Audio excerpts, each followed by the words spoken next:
You're listening to the Divorce and Your Money Show, the #1 show on iTunes that discusses the financial issues in divorce. I'm your host, Sean Lehman, MBA and Certified Divorce Financial Analyst. And on this episode, we get to interview an author. I want to bring you the best divorce resources I can find, even if they're not my own. And today is one of those days where a new book just came out called The Optimist Guide to Divorce, and we're interviewing Jill Sockwell. This is a great book, particularly for women, that covers just about everything that you might want to know through divorce. I picked it up and I started reading, and there's just so much practical information in here. Everything from how do you sit down with your spouse and tell him that it's over, to how do you move on and start dating? Can you start dating? How do you keep this divorce from affecting your day-to-day job? What potential employment opportunities there are, to even hairstyles and how to get fit and meditation. There's just so much practical information packed in this book. So be sure you check it out. Men or women. It's written for women. It's really funny. It's really entertaining. It has lots of good stories. But many men could get value from this as well. So without further ado, here's my interview with Jill. Today on the show, I have with me Jill Sockwell. Jill is the author of The Optimist Guide to Divorce, How to Get Through Your Breakup and Create a New Life You Love, co-authored with Suzanne Riss. Jill, welcome to the show. Thank you, Sean. It's so nice to be here. Now, Jill, really enjoyed your book, and we're going to get into some of the lessons and chapters in the book. But before we do that, why don't you tell us about your background and why you wrote the book, and maybe even also mention the Maplewood Divorce Club? Sure, I'd love to. I got separated at the end of 2010, and as a former advertising copywriter, that's the person that dreams up jingles and writes commercials, I love to read, and I really just wanted to read my way through my separation and divorce and kind of benefit from all of the women who, have gone through the process before me and take all that information to help myself out through the process. And what was really astounding to me was the lack of resources. I think everyone's familiar with these great kind of fantastical adventure type memoir books, where people can go to far-flung places and find themselves. And those were very entertaining, but, they really lack any advice and guidance. And then on the flip side, there were a lot of dry, more clinical books written by industry professionals. And what I was really looking for was something that was kind of warm in tone and girlfriendy and maybe entertaining, but really packed with practical advice. So for me, then and there, I kind of thought, well, it's just a shame that this doesn't exist. I'm just going to have to write it myself. So I had, going through the divorce process, I was also going through it in the suburbs where it seems like you're surrounded by so many people with happy, intact families. And one of the ways I thought I could best support myself was to kind of make my own micro community, if you will, of other single mothers, people going through separation and divorce that would kind of help mirror my experience so we could learn and share with each other. So I started the Maplewood Divorce Club in 2013. And it was amazing. On my very first meeting, we had 50 people show up. Wow. Yeah. So I was like, I'm not the only one. I mean, I knew that there were a few other people, but I was so surprised and so thankful that we've been able to form this group and this club that has really helped all of us, through the whole process. And now even being a few years out from my divorce, a lot of us are all still in the group, and the group is still going strong as new women join, but also as it's still relevant because it's kind of become the foundation for our new lives as single parents. That's great. And can you give us an overview of The Optimist Guide to Divorce, which just came out in December? Certainly. Again, speaking to the fact that we really wanted to have a book that had a lot of great advice, filled with helpful information and tips from women who have in the trenches, we have been there, we've gone through it, here's what you need to know. What we did was we sectioned the book into 3 sections. Deal, and that's really the most practical of the sections. It's right now you just had the conversation. Either, your husband gave you the conversation or you had the conversation with him. That's chapter 1. Chapter 2 is telling the kids. how to help them with the transition, how to help them go from one house to two homes. We have everything from the legal stuff, tips for hiring a lawyer, to chapter 4, which I know we're probably going to speak about today, making a budget, a lot of the financial concerns, to even the home issues. Are you going to sell the marital home? Are you going to move out, get a new condo? All of that is covered in chapter 5. We also go into communication tips with your ex, just things to kind of really help smooth things over, because when you're in the emotional pressure cooker of negotiating a divorce, it's easy for simple conversations to kind of escalate very easily. So we have a lot of tips in that chapter to help you have a more smoother exchange with your ex. And then the last chapter in the first section is called Your Ex and the Warm Body Replacement, and that's how to handle the new woman in his life. The middle section of the book is called Heal, and that's really more about the emotional journey, about accepting the fact that the divorce is happening, kind of letting go of how you thought things were going to work out in your life, learning how to practice meditation and find peace and acceptance, and really kind of work to kind of get unstuck and kind of open yourself to how your life may turn out, like almost like embrace plan B, really, I guess would be a way to sum up the middle section. And then the last section of the book is definitely the most fun. That's called Reveal, and that's all about socializing again and dating again for whenever you're ready for that. And then the very last chapter of the book, chapter 17, is all about creating community. And within that chapter, we give women all the tips and tools and everything they need to start their own divorce club so they can benefit like we did.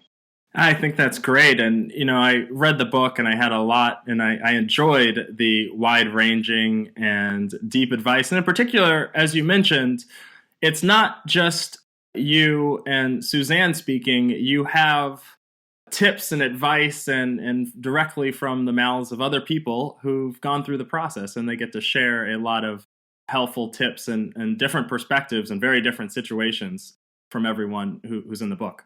Yeah, I think that's something that makes it very readable and kind of easy to jump into.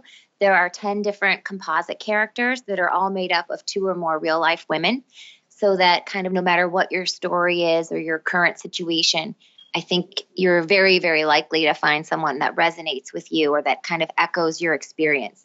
And then each character has their own little illustration. So whenever the character appears throughout each chapter, there's little illustration to the side. So one of the ways to read the book could be, just to go through and follow one character's trajectory, and then you could just jump in and go to the sections that really, you feel like you need the advice or the help in right now. The beginning of the book, the deal section, as you said, is the most practical. And it would be useful, particularly for my audience, to jump in to some of the elements and sections and things that you talk about, because the advice is very practical and very helpful.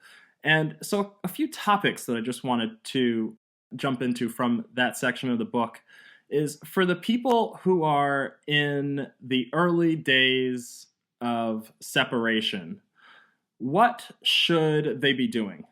I think every situation is different, but I think in general, most women tend to be kind of shell-shocked, honestly, even if it was your idea, because you don't really ever know how that conversation is going to go. So I think there's an element of kind of almost feeling like you're in a surreal version of your life for a while. And what we recommend is that you take this time, even if, you're walking around kind of in a daze, to do a few key things just to kind of protect yourself moving forward. And we have a whole list in the book in chapter 1. I'll just, share a few of those with you now. I think it's really important that women set up alerts on their joint bank accounts. So whatever that number is for you and your own, financial life. For me, I remember doing alerts for around like $500. So anytime more than $500 is moved out, you just get a text message. I mean, not to say anybody's going to move money around, but if they do, you should know about it.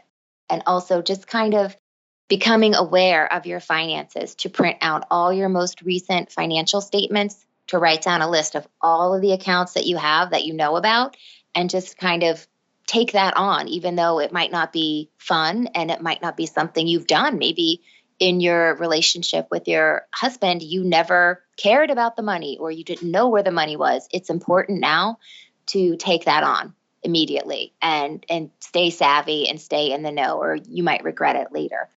You want to be able to, I think, kind of pare down your life.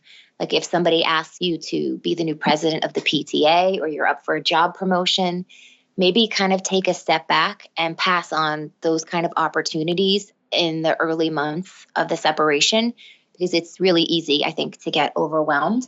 You want to take care of your health. I think it's important to not let self-care go by the wayside. Even though you're upset and everything feels a little bit upended, you want to really make sure that you're eating 3 meals a day, that you try to get some rest at night. You try to go for walks, even if you don't really feel like going to the gym or bumping into people. You just try to, not let self-care really fall off the list of things that you're doing every day, because it will help you in the long run. I'm going to jump in on that point. That's actually one point that's a consistent theme throughout the book. When you and I were talking earlier, that even as the divorce is over and you're preparing for the rest of your life, taking care of yourself is just kind of at the top of the list. Staying healthy and working out and maybe getting a makeover. Or you had great hair care advice, which I said I laughed at, because if you've ever seen my picture, I have a fully shaved head and have for my whole life. But there's a lot of good, it seems to be a very important point throughout the book. And it's not all just kind of fluff stuff either, because at the end of the day, I think it's important that women, especially women early on in the process, understand that, divorce is not a sprint. It is a marathon. For many, many people, it takes on average 2 years. So you do not want to go into something like that with so many key issues up for negotiation, without sleeping, without eating meals, and making something that's already challenging even harder on yourself, because you're so depleted. So it really is crucial, I think, to elevate self-care. It's worth it, and you're worth it, and it's important. I want to continue on a little bit of a financial topic. We talk a lot about preparing for divorce and as you said, the early days of separation. If you're working at a job, as many of the people who are listening here are, what do you have? What tips do you have for not, letting the divorce, which a company might just look at as a personal issue, but not really have a lot of sympathy for you, unfortunately? How do you manage that? And what kind of advice do you have for people who are working and this is going on in their life? Well, I think that it's really important that you kind of almost, if you can, compartmentalize for when you're going to work. You have to kind of think to yourself, like, I'm going to work from whatever your hours are, 9 to 5, and I'm going to be professional, Jill, for example. And at 5:15, if I need to, I can go down to my car and cry or, return phone calls or figure out what I need to do. But, you need your job and you want to safeguard your job during the divorce process. Of course, this depends entirely on what your job is, but some general advice would be, you don't want to go into your boss in tears. And if you feel like it's important to share what's going on with your boss, go in whenever you have a plan. And in a matter-of-fact way, you could just simply say, I just needed 5 minutes of your time. I wanted to let you know that Bob and I, for example, are separating and we're going to be getting a divorce. It's not going to affect my job other than, I might need to use 2 or 3 of my vacation days.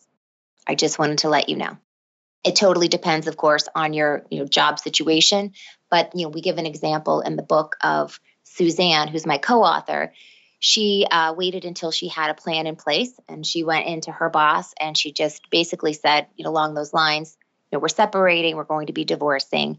And the only thing I would like to change and the only impact that would have on my job is I'd like to come in an hour earlier in the morning and leave an hour earlier in the afternoon. Is that all right with you? And her boss was like, fine, no problem. And they basically never brought it up again. So she didn't go in until she had a plan. The other things you would definitely not want to do is take advantage of the shared photocopier. So in your kind of more fragile state, you do not want to leave like all of your divorce documents and stuff for your attorney and financial statements in the shared copier for prying eyes to see. You want to limit your personal phone calls at work. Everyone's going to be worried about you. You're going to have extra calls from your mother, your sister, your cousin. your best friend, ask them to call you in the evening when you can speak to them privately. You don't need to get upset at work. It's better to kind of just stay focused. There's also an example in the book of one of the characters, Jamie. She did not limit her calls at work, and she was called into her boss's office, and got a reprimand about it. And then, she had to be on the defensive and explain what was going on. So it's just better to go in knowing that you want to limit those calls at work. Yeah, I think that's very helpful advice. But it sounds like, as you started, the most important thing you can do, if you can, is compartmentalize and separate, what's happening in the divorce from the way you conduct your job. If you can do that, that is really, truly the ideal way for you to get through each day. Kind of just let yourself know that, you know what, I'm going to tap into all these feelings at 5:15. But right now, I'm just going to get through the day. And if that means you don't chit chat at the water cooler as much, or maybe go out to lunch with some of your coworkers, then so be it. You have to do what works for you. But one last tip would be save your vacation days and some sick days, because you will likely need them for court dates, to meet with your attorney. If there's issues with now a shared schedule with your ex and the kids in school, there might be a few times where now you have to stay home with a sick child, where before, your ex was willing to do that for you. So just save some days, because you'll probably need them.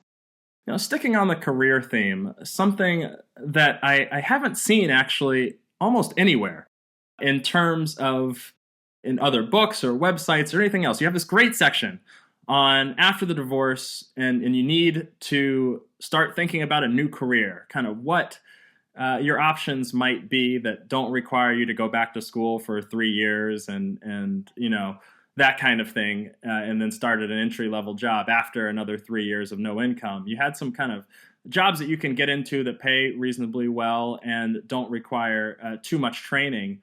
Why don't you, we don't have to go in depth into all of them, but why don't you toss out some ideas for people who will potentially need income after this process is over?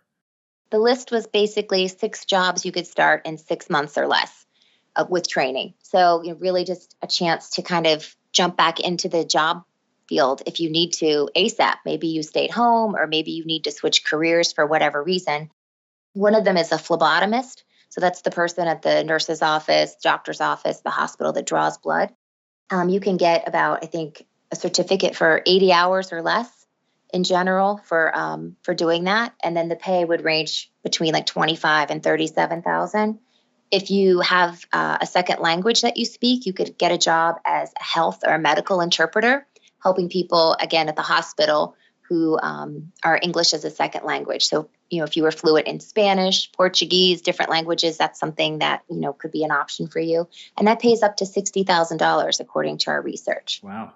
Yeah, so it's just something that you might not even realize you have a skill. And then the training for a certificate, I think the hours range between 40 and 400. It depends what state you're in. What I did was I went to real estate school, and you need 75 classroom hours in New Jersey. And I got a real estate license, passed the state test, and I started working within 3 weeks. And then with that job, really the salary is sky's the limit. You meet with clients on the weekend. You're typically able to take the kids to school, pick them up from school. That was, very important to me. And I wanted to have a job where I was, for the most part, in the town where my kids were at school. So if somebody gets hurt on the slide or throws up, I could be at the school in 10 minutes. So that was very appealing to me. You could also get some training at a restaurant. You could go back to work as a waitress or bartender. And of course, the more expensive the restaurant, the better the tips that you're going to get. You could also be a certified nurse assistant, and that can pay up to $200 a day. Wow, that's great. There's a lot of interesting ideas that most people don't really think about. And as you said, you got your real estate certifications within, a 3-week period? Well, the class I took was every day for 2 weeks straight. And then the next week I went and did like the state test and fingerprinting and the things I needed to do. But within 3 weeks, I was up and running. And the one I forgot to mention was paralegal. And there's not even regulated certificate program for that. So sometimes you could even do on-the-job training. And we've seen people make between $40,000 and $50,000 a year doing that. Those are all great tips and great advice for people. I want to zoom out for a little bit and kind of take a step back from the hard practical skills and steps and maybe talk a little bit more general. Is one message in the book is that divorce isn't the end, and there's also a way to make it something positive for your life. Can you tell us about the techniques that you used and that you recommend other people perhaps pursue and use as well? Sure. Well, I mean, the focus, of course, the title is The Optimist Guide to Divorce. So throughout the entirety of the book, whether it's finances or acceptance and forgiveness or just kind of working on yourself before you begin dating, we really take the perspective of, you want to look for the good, listen for the good, focus on the good, because whatever you focus on expands. That's like a universal law. So one of the techniques that we mention in the book, it's actually from chapter 12, Write Your Own Happy Ending, which is in the heal section. It's called the reframe and reclaim technique. And we give the example of Miss Havisham from Great Expectations. So she's left at the altar, basically defrauded of her fortune. And for the rest of the book, she never takes off her wedding dress. The cake is rotting. The clocks are all stopped, like when she got the letter. And basically what she did was, this one disappointing man shaped her entire life. But the reality is it's only because she let him do that. So we give positive examples of women in the book who kind of used a reframe and a reclaim technique to learn how to tell their story of their divorce in a way that was more powerful and more positive to them. So it was something that they could tell at, let's say, a party when somebody says, "Oh, I heard you got divorced. What happened?" So you don't launch into a long tale of woe that will make someone want to jump out the window. Instead, you can be like, "Yep, well, we were married for 15 years. It didn't work out, unfortunately, but now I've learned that, I need to make myself a priority, and I'm enjoying my new job at the advertising agency, and I get to decorate the house however I want." So the personal way you could do that would be you want to write down the facts of your divorce. You kind of want to think about, like, what is the story I tell others when they say, like, what happened? Do you launch into a long tale, that's really depressing, or do you keep it a little bit more simple? And then think about what are the positives that have come out of this, because there's always something. Maybe it's you finally have some time to yourself. Maybe it's you've reconnected with friends and family, or you always wanted to live at the beach and you moved to the beach. Like, there's always something that you can find. And that's something we have in the book, where every character has something that is a direct result of her separation or divorce that she never would have considered before as being important or was there before. And like now she has that. And for people who want to get the book and also who may want to contact you, what's the best way for them to do that? Well, you can visit our website at optimistguidetodivorce.com, and our contact information is on the website. And also you can order the book from the website as well. Excellent. Well, Jill, thank you so much for coming onto the show. Thank you for having me.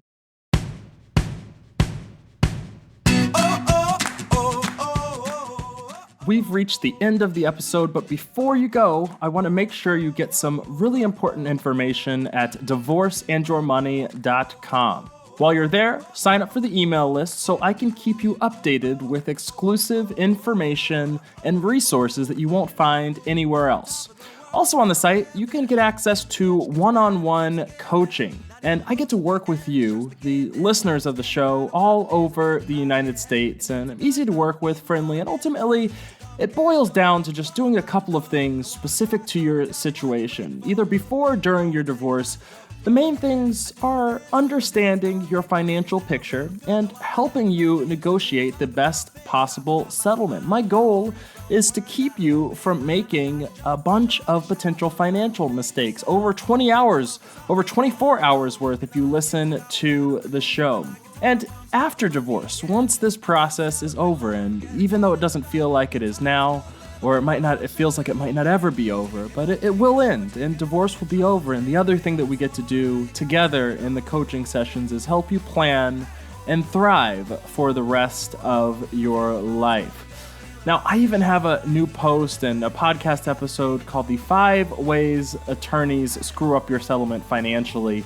And working with an attorney is important, as you will know from listening to the show, but they make a lot of financial mistakes. And so I want to prevent those things from hurting you, not only during the divorce process, but potentially for the rest of your life. Now, for you, this is probably your first or maybe your second divorce. but I've helped negotiate over $200 million in settlements in the last few years. And when you book a coaching session, you just set up with an intro call, and the services are fixed prices. So, there's no worrying about every 15 minutes being billed at $500 an hour or anything like that. And I get to know you very well. I talk to most of my clients far more than they talk to their divorce attorneys. And we get to know each other really well after and during the process. And the sooner you book an intro session, the better. We can get more involved, and it's easier to change things and strategize for the negotiation earlier in the process. And also, as a practical matter, I only help a certain number of people at a time just to make sure to keep the high level of quality of services. So click on the coaching tab and fill out the form, and we can book an intro call to see if I can help you. Also on the website, I want to make sure that you check out the courses. If you like the show, you're going to love the courses. The courses are a little bit longer. They're about an hour and a half each, and they come with visuals, handouts, some extensive resources, and it teaches you in-depth, comprehensive subjects. Things like what steps do you need to take before divorce, even before hiring an attorney, and how to get a divorce without losing everything, the 12 ways to avoid common settlement mistakes. They're great. People love them. You'll see the testimonials, and if you like the show, and maybe you're not ready for coaching yet, that's a great way to get some essential information that will help you. Oh yeah, and if you do take the courses, I actually will give you a huge discount on future coaching services because you will be well informed and knowledgeable by going through the courses as well. Now finally, sign up for the show. Make sure you subscribe on iTunes or your podcast player. And if you are on iTunes, please leave a review, which helps other people discover this information. I'm your host, Sean Lehman, MBA and Certified Divorce Financial Analyst. Thank you for listening.